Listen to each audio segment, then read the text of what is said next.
Sathya Sai Speaks, Volume 2, Chapter 33, Near and Far. I must address you now as embodiments of patience, Shanta Swarupalara, for you have sat very patiently through the 2 hours speech given by the Pandit. There are many types of food for the body, for the mind, for the intellect, and for the spirit. But whatever the food, taking it in moderate doses at regular intervals is the best rule. Hunger is the best appetizer. Without it, you develop indigestion and all its dire consequences. Of course, what the Pandit served is food of the highest quality, but I see you are all still hungry. You wish to hear me also, though it is the same food that I give. The rain from the clouds falls on the roof and might flow through a pipe or gargoyle, but it is the same water, whatever the shape of the exit. Your love toward me has made you hungry for my speech, though I have but to repeat the Pandit's words, perhaps in a simpler style. He himself strove to make it as simple as he could, and I know he had to make a great effort, unusual effort, to communicate those difficult ideas to you. What the Pandit was trying to tell you by means of all those Sanskrit verses is just this: be attached under all conditions to the source, substance, and sum of all power, the Lord. Then you can draw from that source all the power that you need. This attachment is called devotion. The name of the Lord has vast potentiality. For the bird in mid-ocean, flying over the dark deep blue waters, the only resting place is the mast of a ship that sails across. In the same way, the Lord is the only refuge for man who is swept by storms over a restless sea. However far the bird may fly, it knows where it can rest. That knowledge gives it confidence. It has the picture of that mast steady in its mind. Its form is fixed in the eye. The name of the Lord is the mast for you. Remember it ever. Associate it with the form, and have that form fixed in the mind's eye. It is a lamp shedding light in the recesses of your heart. Have the name on the tongue, and it will drive away the inner as well as the outer darkness. Peace within, brotherliness without. That is the sign of a person engaged in repeating the name of the Lord. The name of the Lord has vast potentiality. Let me tell you an incident about this. Once, Jnanadev and Namdev together walked across a forest tract, and both were afflicted with unbearable thirst. They discovered a well, but they found no rope or vessel with which they could draw the precious liquid within reach. It was a deep well, with no steps, and the water was far, far beneath. Jnanadev, who had attained knowledge of the Supreme Being, Brahmajnana, identified himself with a bird that flew down the well and drank its fill. His thirst was quenched that way. Namdev called upon the Lord by name. The Lord answered. The water in the well rose, yes, rose, until he could reach it with his hands and slake his thirst.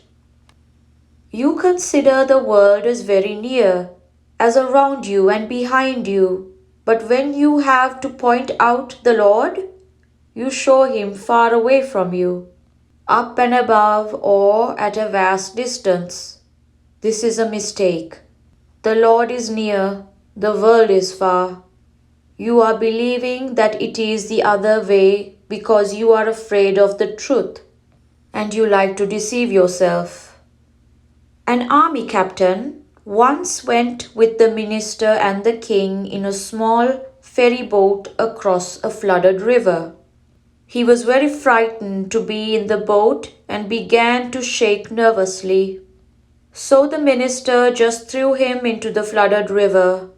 At once he cried out for a place in the boat. He knew then the comfort of the boat, the value of the boat, the value of the basis, adhara in fact. Do not pay attention to the mind's vagaries. The Lord is the basis, the support, adhara. The world is the supported, the superimposed, adhyaya. The basis is in oneself, the nearest entity, the closest companion, the very breath and life of the individual. How then can you point to the distance when you are asked about the Lord? His name, the name that appeals to you, is shaped by the intimateness of feeling and its depth, so far as you are concerned. Atheism is when the sun of sacred knowledge, jnana, has set. Theism is when it rises. Inertia, tamas, is ignorance, ajnana. Religious austerity, tapas, is spiritual wisdom, jnana.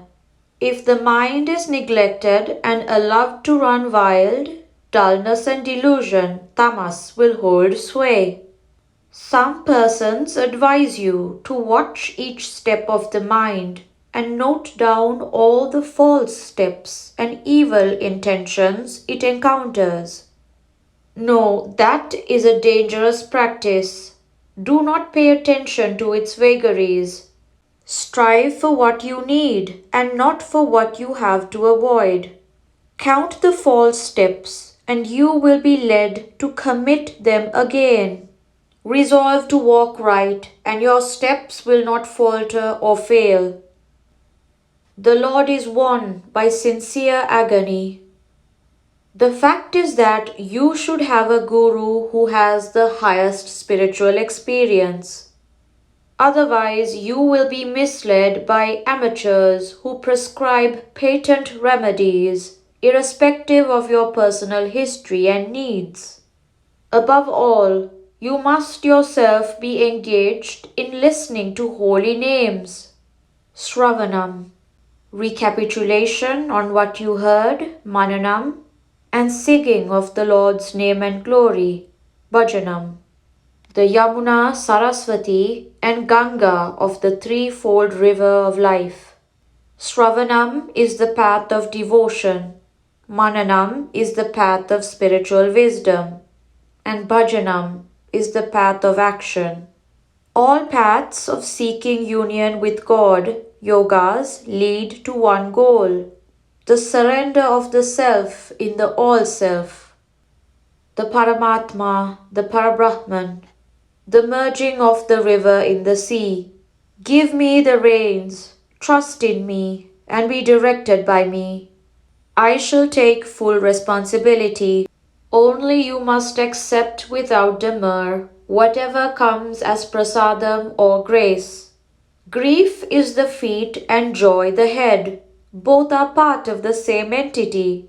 You cannot welcome joy and reject grief at the same time. You cannot have the observe without the reverse.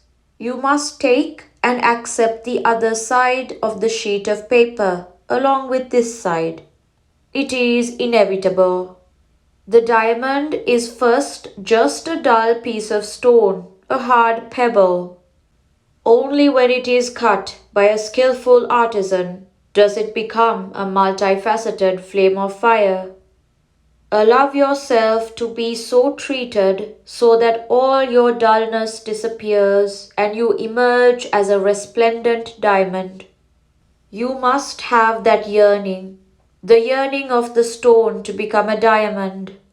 You must hold the hand of the mother and walk safely by her side. You must hold fast and not give up. Be like the infant monkey who clings to the mother and is thus guarded and guided by her superior strength and wisdom. The Lord is won by sincere agony and steady yearning. There are some places where Sai Baba, the previous body, is worshipped, but where this yearning is not considered important. The person who goes to that place is asked by the man in charge to come for 7 Thursdays or 11 Thursdays or 41 days and worship Sai Baba in order to get his full grace, as if it is just a matter of arithmetic. No, that is but a stratagem to gather sizable crowds so that the shrine may be taken to be famous. Devotion does not lend itself to such treatment. Become parts of my history. True devotion will overcome all obstacles and, like a swollen river, leap over dikes and banks and overwhelm all by the strength. Difficulties are created to increase the yearning and to sift the sincere devotee from the rest. By the alchemy of constant remembrance of God, even a rock is turned into clay. It cannot become soft by merely carrying it on a specified number of journeys into a shrine. Another point. Have you ever before or anywhere else sat so long, listening or waiting to listen to a speech? Sat with such patience, such single-minded ardor? Why have you borne all this? In order to hear my words, is it not? Now, do not let all that ardor go to waste once the listening is over. Take earnestly to the path of absolute reality, Brahma Marga, as well as the path of righteousness, Dharma Marga.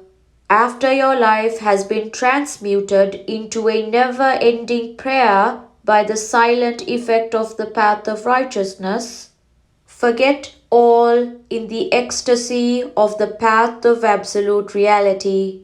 Do not allow the illusion, Maya, that lies in wait for you on the other bank of the Chitravati to pounce upon you or entice you to the worldly life you led so far.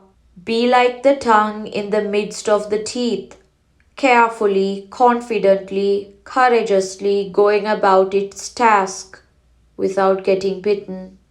Study well the disciplinary rules laid down for all who wish to be in Prashanti Nilayam.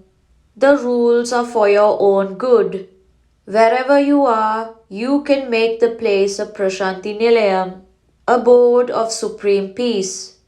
Become parts of my history. Do not get far from me.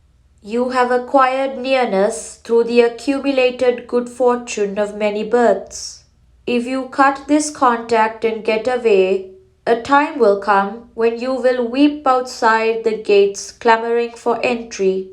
Be free from silly delusions and doubts. Be free from tawdry desires, and I shall take you into me.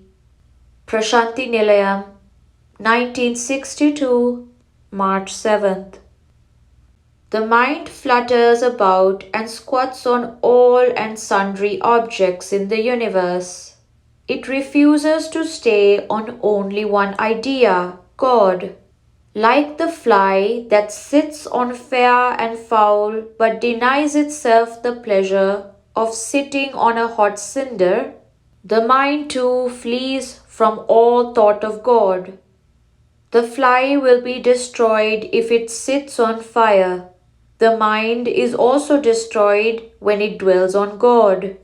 For the mind is but a pattern of desire woven with the warp and woof of the same material. Sathya Sai Baba.